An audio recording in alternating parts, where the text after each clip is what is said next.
Welcome into the Real Ballz podcast. I am your host, Ryan Squires.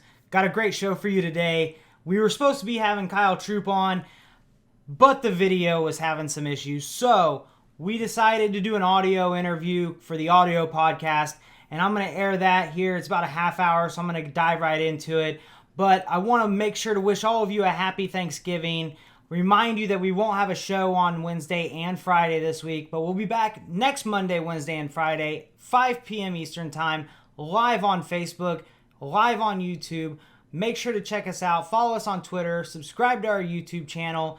But I want to dive right in to the Kyle Troup interview. So, without further ado, here is my interview with Kyle Troup. We got some great questions, some non-bowling questions, and some great answers. So here it is. Make sure to give it a listen. And thank you. I'll see you guys on Monday. Okay, joining me now is three-time PBA Tour titleist with 10 regionals, Team USA member from Taylorsville, North Carolina, Kyle Troup. Kyle, how's it going? Welcome in. Ryan, doing well. Thanks for having me, buddy. Absolutely, bud. So, technology's awesome when it works. It definitely did not work for us today. Yeah, that was probably my fault. I haven't really done a Facebook Live thing, but luckily technology, we can fix it in other ways. So. There's always another way. So I want to dive in. I got a couple of things that I want to ask you. I know you're on the road right now, but so tell me about your experience with Team USA. I mean, you just finished second at the AMF World Cup. What was that like? Was that awesome? Yeah, being my first year on Team USA, and that was actually my first competition. The experience from the start to the end, just starting with like the opening ceremonies in 80 different countries bowling. Like I didn't even know that many countries, bowled that seriously. So that was an eye-opening experience to start, and then just being able to work with Rod Ross and Shannon was there also. Kind of getting to learn my coach a little bit because obviously it's the first time we worked together, and his insight was very helpful throughout the week. And bowled great. Kind of sucks that I lost in the title match, but that's how the tournaments go, and you've always got to win that last game. But it was very humbling, and I was very thankful for that experience, especially with the World Championships coming up. I'm kind of got my feet wet in Team USA competition now. Yeah, and you had to do it the hard way. You had to go win the trials. You didn't get to just get selected to be on the team. You had to actually do it the hard way. Yeah, at the beginning of the year, we had the Team USA trials, and my goal was just to make the team. Obviously, I'd want to try and pull myself on the team and or get selected. And then once I won, I found out I got to bowl the World Cup, and I'm like, that's a very prestigious honor. It could be a once-in-a-lifetime opportunity. Being as how difficult it is to win team trials. So I was happy to take advantage of the opportunity, and we wish we would have brought the cup home, but luckily we get to go bowl for some medals coming up. Absolutely. Many bowlers know you now, but what they don't realize is you've been on tour now for 10 years. 17 years old when you started, 18 years old. Those early years, explain what it was like, how hard it was to still try to compete at a high level, be on tour, or try to be on tour while not really making it. I've always argued that the guys that make it, but man, while you're trying to make it, it is very difficult. I believe the TBA credits me with 9 years on tour now. Whenever I was like 18, 19, 20, I only bowled a select few national stops, because I felt like if I was able to use my strength, which back then all I could ever do was really throw hard, I might have picked and selected a few national stops, and I did bowl the World Series a couple times at an early age. It was another incredible experience, but also very frustrating at times, just because there's such a difference between the regional level and the national level. One with just the talent, and two, the laying conditions are different, and they break down so much differently. You literally have to learn the tour side of it. And, financially it could be tough as well because, I wasn't really getting that many checks throughout the season.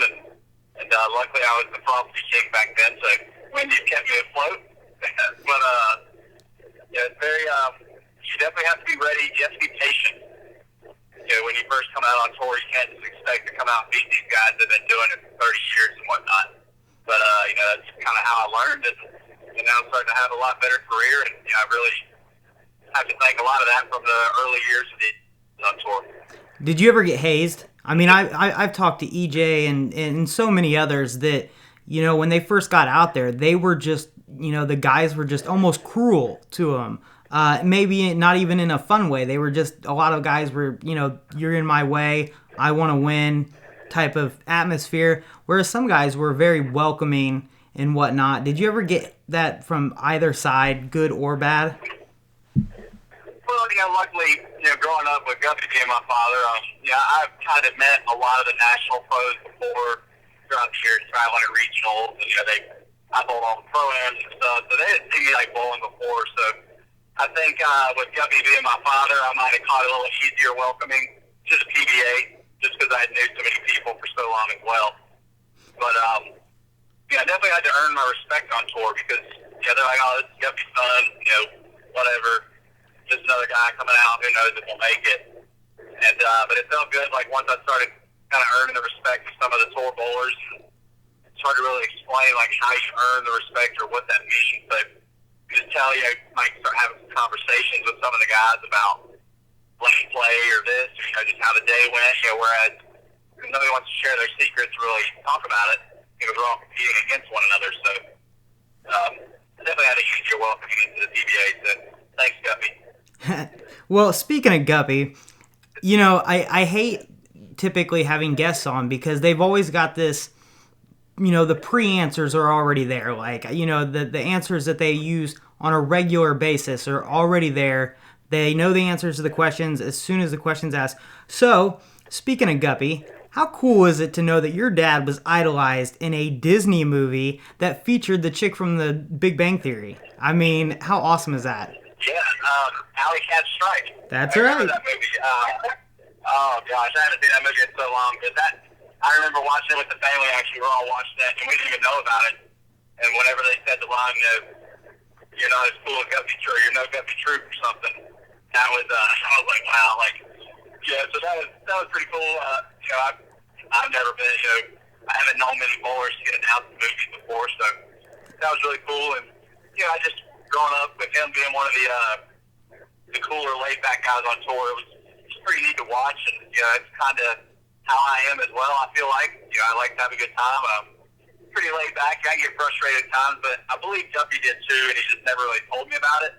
But I've heard now throughout the years of some stories of him getting frustrated, and but it was just great, growing up with him being the guy that he was. I definitely learned a lot from him. Isn't that weird when you go out to the bowling center and you have this vision of your father or your dad? It happened to me too. And then you become an adult and you're out in the bowling center bowling and you start hearing these stories about what your dad did, and you're just like, wait a minute, hold on, that's my dad, But then you think, okay, well, you're an adult, but it's still kind of weird to think about the fact that that's, they're talking about your dad.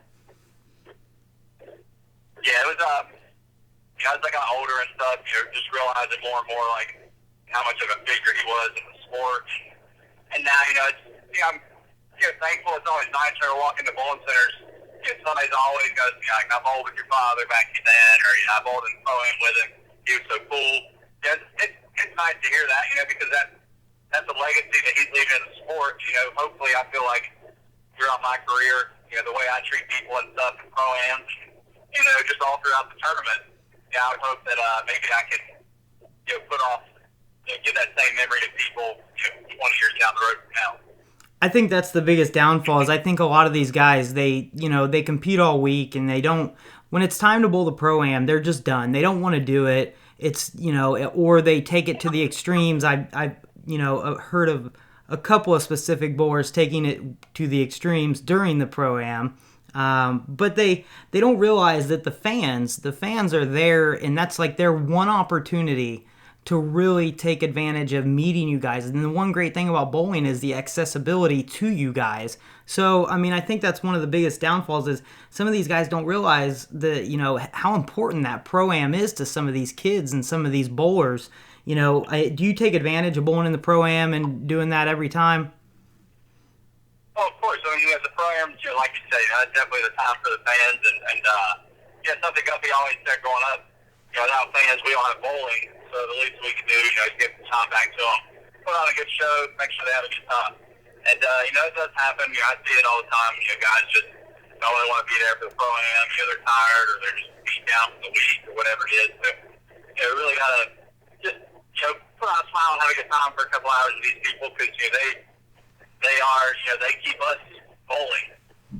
Because if we didn't have anybody watching us, then we probably wouldn't be bowling very much. So, that's the least that we can do. Just get back to the fans a little bit because that's their time. And it is the unique thing about bowling that I do like is the accessibility.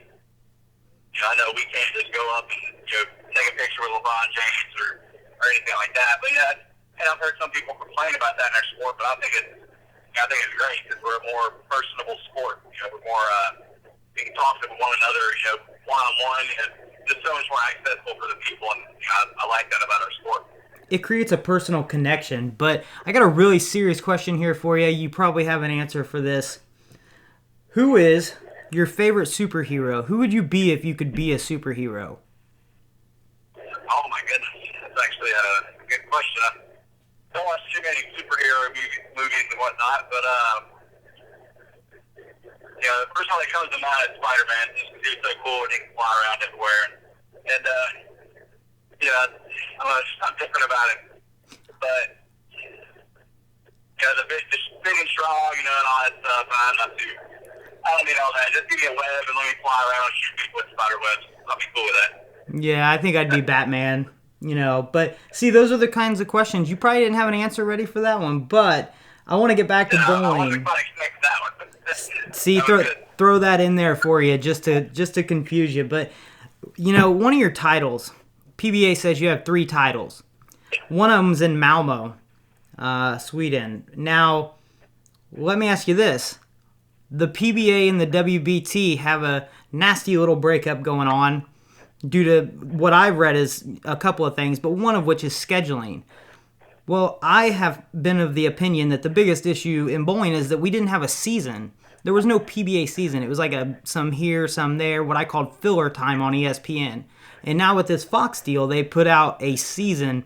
What do you think about the not having a title if you win a WBT event, 1, and 2, what do you think about the new season having an actual bowling season that's not necessarily just filler time competing within the NFL?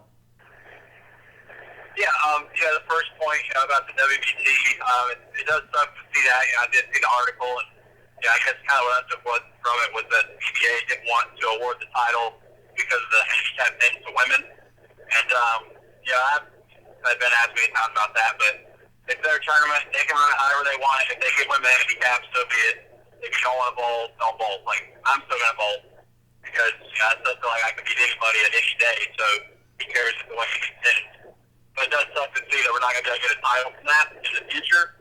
I mean, I would still see myself bowling these events because, yes, I was bowling for a title, but I was also bowling, because I was traveling the world, getting to see places I hadn't been and these new cultures and everything. So, maybe they can work an agreement out in the future. I hope so. But luckily we do have the Fox tour coming up, and that's what every bowler's been dreaming of for a while. It's an actual tour. The money's supposed to be really good. And just to see how much Fox is committed and excited about having the PBA. They're wanting to do so many things with the PBA to build our brand, to build the PBA. The more money PBA makes, obviously, the more money Fox makes as well. But just to see how committed they are for the PBA, a lot of excitement going out on the tour. A lot of the bowlers are really looking forward to the tour next year. And obviously, I can't wait. I've been dreaming of this since I've been bowling on tour. And I think you're right. I think a lot of the cool stuff that's happening is with the Fox promotion and then the flow bowling and all that, you've got so many opportunities to bowl, so many events to bowl. And with ESPN, it just seemed you couldn't even get a tab on ESPN for bowling, and they had every other possible sport on their tab of sports, and it used to drive me up a wall because, like I said, they'd put you up against the worst, time frame. They'd put you up against the NFL and whatnot, and it's just like you see Fox. Fox has already done 10 times the promotions that ESPN did. They you can just tell that they are excited to have bowling again, and I think that's awesome. Yeah, that was definitely kind of what we're feeling with the Fox deal. Is, we were wanted on Fox, and what they're doing, to push the PBA even before the season starts. I can't even wait to see just how the season starts unfolding every week and whatnot. And it was a great deal at ESPN, and it didn't quite work out, how they pictured it, but luckily Fox has come along, and I really think this could be the new uprising of the PBA. Oh, I totally agree. So we, I can't remember when we were in Florida. That was before you won with Jesper at the doubles, I believe, and you won the Roth-Holman doubles with Jesper. Saw great emotion out of you when you won. I've been arguing for a long time, maybe not the crowd as much because the PBA tried it, but I've argued for a long time that the PBA creating characters and excitement is huge. It's pivotal to success, and you have created yourself a brand and have created yourself a character almost that is just, it's noticeable. People notice who you are. They instantly click when they see, the afro, the crazy pants, and all that stuff. So has that helped people recognize you? Do you think that you need to have a character? What are your thoughts on that? Yeah, I definitely feel like it's helped me become more noticed. Obviously, not many people have an afro, so that's one. I'm blessed for that. So I really couldn't do too much else for that. But then the outfits and stuff, that was my father's thing, and a true tradition the way I've seen it. So, but between those two things, I definitely stick out. People definitely remember me over possibly somebody that just bowled and happened to win. A month later, they might have forgot. I definitely wish there was more characters on tour. I don't really think it's needed, but I do think that people, and we actually had this conversation in the players meeting. Marshall Holman was speaking to the PBA, to the group of guys that was there, that we need more emotion, more entertainers was the word. Guppy always said his number one goal was to entertain, and then it was to bowl well. And that's something else that Fox wants. They really want this entertainment side, some raw emotion. Even if there's grudge, feelings, if there's grudges in the PBA, they want to see that stuff. They want the juice. They want the juicy part of bowling. Absolutely. And I think more people are going to start doing that. Just hearing the conversations that we had about the image that Fox sees and wants to portray, they definitely want to bring more excitement to bowling, and then the atmosphere made is like no other. I wish all our TV shows were like that atmosphere, but sometimes it's hard to mimic that.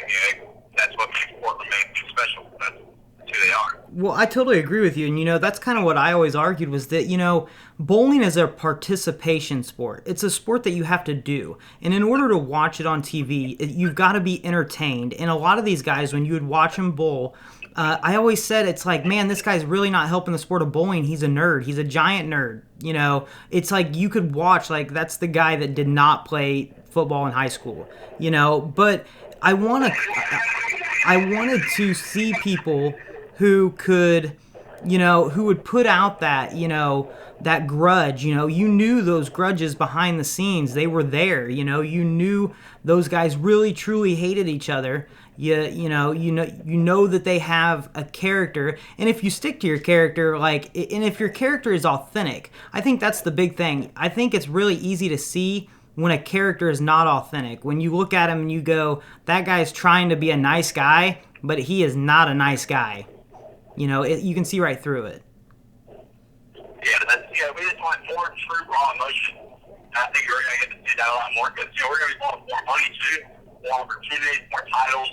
It's just the excitement, and then not only the $1 million for 300 games on the major television shows and the title match. Just so many more opportunities for more money, more excitement. I definitely think the players are going to give a little extra in the upcoming years and try and really help the image of bowling change a little bit more for more excitement. Absolutely. I think of your win in Maine, and I think of Belmo and Rash with the bottle. That to me just is what comes to mind instantly. So, that's a feud right there that could really be exciting on television, could create excitement, and just like anybody else, if you got a real rivalry, show it, make it known, build a whole package around that rivalry. Most definitely. So bowling is being one of the nicer sports. I don't believe there is too many rivalries, but more times we're going to be seeing each other. Who knows? Maybe there'll be some more. Who would be your rival? I've been asked that before. I would have to say the one guy that I used to not really like. We didn't really get along too much with Tom Doherty. Bowl a lot of regionals against each other for a very long time, and he's an outspoken person at times. And as I got older, I didn't quite like it. But now we're good friends. We've got through all that. It wasn't ever really much, but we just didn't really speak to each other. Now we're good friends. So I really don't have a rival. I would say I guess a little too nice, and then I don't really care to put up with the extra bowl. Yeah, one of the things I noticed. I'll leave it there. You talked about Tom Doherty, and one of the things I noticed is on television he is intense, and then I get to talking to him when he's not on television, just hanging out in the paddock, and he is a soft-spoken nice guy. And it was like a night and day thing, and that's the kind of character that could really build the PBA on, because that's what they're going to see is on TV, that guy. Yeah. So I remember his show when he won the Wolf Open and all the the yelling and excitement. I mean, that's just more characters. That would be obviously I'm a little different than that, but we need some different types of characters, and we just need more of that all around.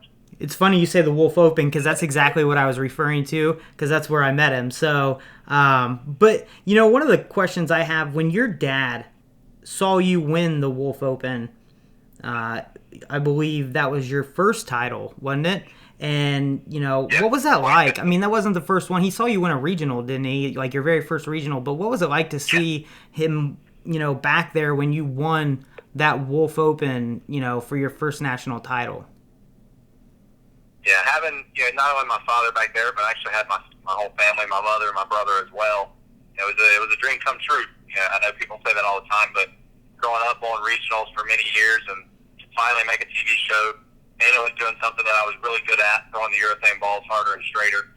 I was just blessed to be on TV and had my family there to watch it. And then whenever I won, it was just a solidification that told me that I do belong on tour. I can compete with these guys, and obviously I've made some changes to my game since, but that really kind of got the ball rolling for me. Knowing that my A game was good enough to beat these guys, and anytime I got to do that, I knew I could win, and then I really had to start working on the other parts of my game. I saw you when we talked in Florida. We talked about branding and whatnot, and I've started to notice you have done a lot of branding here lately. You've really built yourself not just in bowling, but you've built yourself a name in branding as well, with the fish brand and all that. Tell me how that's kind of come about, and what it is that where you hope to take it. The Team Fish brand, I definitely couldn't do it alone. Myself and Connor Pickford, we really tried to push the brand and grow it. And, it's fun because it was definitely another side, it kind of got us away from bowling just a little bit. Like, we were able to get our mind on, other stuff, other than just bowling. And, we had a good run with it so far. And we've done some discussing, and we really want to try and take the fish brand more into, teaching the sport a little bit more. Obviously we have our different fish names. People say, relevant, they know that whenever they see that online, but, in 2019 we really want to start pushing, just more clinics and being able to spread our knowledge with the different guys that we have on the team, because our national team, our national teammates on Team Fish, they're really solidifying themselves on tour as well. It's not like they're just bowling one or two events. They're out there in the trenches with us every week, and I think more, obviously the youth bowlers and the adult bowlers would want to meet them, because we're a personable group of guys, and we can really relate to a lot of people. A lot of us are younger, and we really want to start pushing just more clinics, really trying to spread our knowledge in a better way than we have so far. Yeah, I think that's one of the things that you're going to have a lot of success at, because of the fact that, so many of these bowlers, that's all they think about is bowling. And that used to be my biggest complaint when I was at Ultimate, was that I would ask for some kind of promotion or something like that. And a lot of bowlers tended to think that they were on contract and their only job was bowling. They didn't have to do the promotions and whatnot. But not just that, they only thought about bowling. They never thought about building themselves as a brand, building a business around what they do. And your clinics, doing those clinics, that's not just the clinic that's going to make you money. That's a place to sell merchandise. That's a place to, really help continue to build and spread your knowledge. And I just think you've nailed it right on the head with that. And you've got a great group of guys around you who can do it with you. Yeah, that's what we're really excited about is, what I think makes it a little easier is it's not just a one-person brand. We actually have a team. And, so we have, obviously, different characters in our team, of our fish family, we like to call it. And so, we're really excited about it.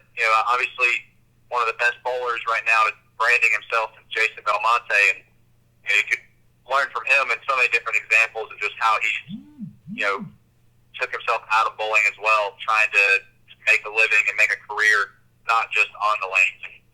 We hope to obviously, we would like to make money off of it, but our main focus would be, spreading our knowledge, really giving back to the sport, and obviously with that, that would come, success with the company as well.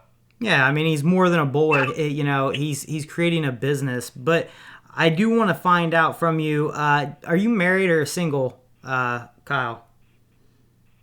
I've been married 4 times. And no, I'm just kidding. I'm not married. I am single. That changed probably closer to the beginning of this year.